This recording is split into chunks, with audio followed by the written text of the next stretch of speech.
부모, 그들은 누구인가? 골로새서 3장 20절 말씀. 다윗에게는 유난히 잘생긴 아들이 있었다. 압살롬이다. 그런데 압살롬은 아버지의 왕위를 탐내고 아버지를 죽이려고 했다. 다윗은 아들을 피해 왕궁에서 도망쳤다. 그 모습이 초라했다. 머리카락으로 얼굴을 가리고 맨발로 울면서 산으로 도피했다. 아들 압살롬은 아버지를 쫓아내고 아버지의 후궁들을 백성들이 보는 앞에서 겁탈했다. 마침내 다윗의 군대와 압살롬의 군대가 전쟁하게 되었을 때 다윗의 참모들은 압살롬을 죽이려고 했다. 하지만 다윗은 군대 장관들에게 자기 아들 압살롬을 너그럽게 대해달라고 명령하였다. 2만 명의 대살육이 있던 전쟁의 막바지에 후퇴하던 압살롬은 머리가 나무에 걸려 매달리게 되었다. 이를 본 다윗의 병사는 그를 차마 죽이지 못했다. 다윗의 명령 때문이었다. 그러나 다윗의 장군 요압은 창 3개를 들고 가서 그의 심장을 찔렀다. 압살롬은 그렇게 죽었다. 다윗은 아들의 전사 소식을 듣고 가슴이 너무 아파서 아들의 이름을 부르며 울기 시작하였다. 내 아들 압살롬아, 내 아들, 내 아들, 압살롬아, 차라리 내가 너를 대신하여 죽었다면. 압살롬 내 아들아, 내 아들아 하였다. 다윗은 가정사의 비극이 자기 때문이라고 생각했을 것이다. 사건의 발단은 다윗의 범죄로 올라간다. 다윗이 왕으로서 승승장구할 때였다. 자신의 충성스러운 장군의 아내를 궁궐에 불러들여 간음했다. 그리고 그 죄가 드러날까봐 여인의 남편을 전쟁터에서 죽게 했다. 이에 하나님은 그에게 벌을 내리셨다. 첫 번째 벌은 자녀의 사망이었다. 이어지는 벌은 집안의 칼이 끊어지지 않는 것이었다. 벌은 그대로 이루어졌다. 다윗의 큰아들 암논이 배다른 누이 동생 다말을 강간했을 때 근친상간죄는 율법에 따라서 사형시켜야 하지만 다윗은 그렇게 하지 않았다. 하지만 다말의 친오빠였던 압살롬이 2년간 복수의 칼을 갈았다. 그리고 마침내 잔치를 빙자하여 맏형 암논을 살해하였다. 가정에서 일어난 형제 살인 사건이다.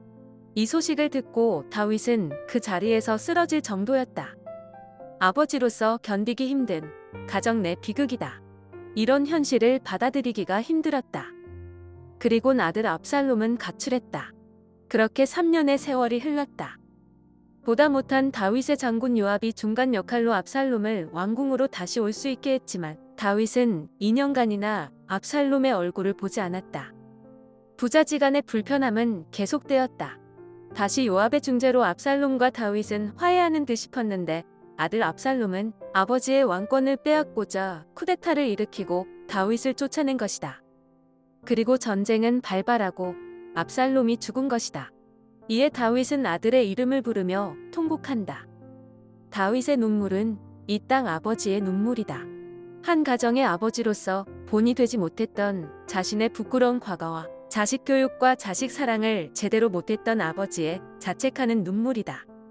아버지 노릇 한 번 제대로 못한 자신의 무능함은 한이 되고 그 한은 서러움이 되어서 통곡한다. 아버지로서 아들의 진정한 보호자가 되어주지 못한 아버지의 못난 모습이 괴롭다. 그동안도 아버지의 사랑과 양육을 제대로 받지 못한 채 방황하던 아들은 얼마나 외로웠을까? 얼마나 힘들었을까 생각하면 가슴이 미어진다. 안쓰럽다. 자식이 당한 비극은 다 아비가 못나서 그런 것 같다. 아들이 불쌍하다. 그래서 마음은 무너진다. 미운 자식, 원수 같은 자식일지라도 부모의 마음 한구석에서는 더 이상 미워할 수 없는 것이 자식이다. 그저 그렇게 먼저 떠나간 자식이 애처롭다. 견디기 힘들다. 그것이 부모이다. 부모는 자식한테 늘 죄인이다. 자식에게 잘해준 것은 별로 생각나지 않는다. 못해준 것만 생각나서 미안하다. 그래서 부모는 자식으로 인해 아픈 울음을 운다. 하지만 자식이 언제든지 다시 회복될 수만 있다면 부모는 언제든지 행복해진다. 아들이 탕자일지라도 다시 돌아올 수만 있다면 부모는 달려가 목을 안고 입을 맞추며 환영한다. 그리고 좋은 옷을 입히고 손에 반지를 끼워주며 발에 신을 신긴다. 다시 회복되는 자식이 너무 좋아서 전 재산을 털어서 잔치를 베푼다. 이렇게 부모는 자식 때문에 울고 웃는다. 자식을 향한 이러한 부모의 마음은 하나님 아버지의 마음이다. 하나님은 그 마음을 부모에게 주셨다. 하나님은 부모가 그 마음으로 자녀 양육하기를 원하신다. 부모는 하나님의 대리자이다. 그래서 자녀는 부모에게 순종하고 공경해야 한다. 자녀가 이러한 부모의 마음을 알고 기꺼이 순종하고 공경한다면 그것은 먼저 주님을 기쁘시게 하는 것이고 땅에서 잘되고 장수하게 된다. 그 신뢰가 룻이다. 이방 여인이었던 룻은 부모에 대한 이런 자세로 복을 누렸다. 마침내 다윗 왕의 증조할머니가 되고 예수 그리스도의 조상이 되었다. 하지만 반대로 부모를 경홀히 여기면 저주받는다. 정리하면 부모와 자식은 천륜이다. 하나님은 부모를 당신의 대리자로 선택하셨다.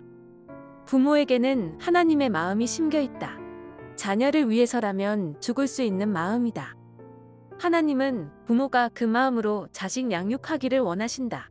자식은 그런 부모를 알아서 부모에게 순종하고 공경함이 마땅하다. 그것이 주를 기쁘게 하는 일이고 땅에서 잘되고 장수하는 길이다. 아멘.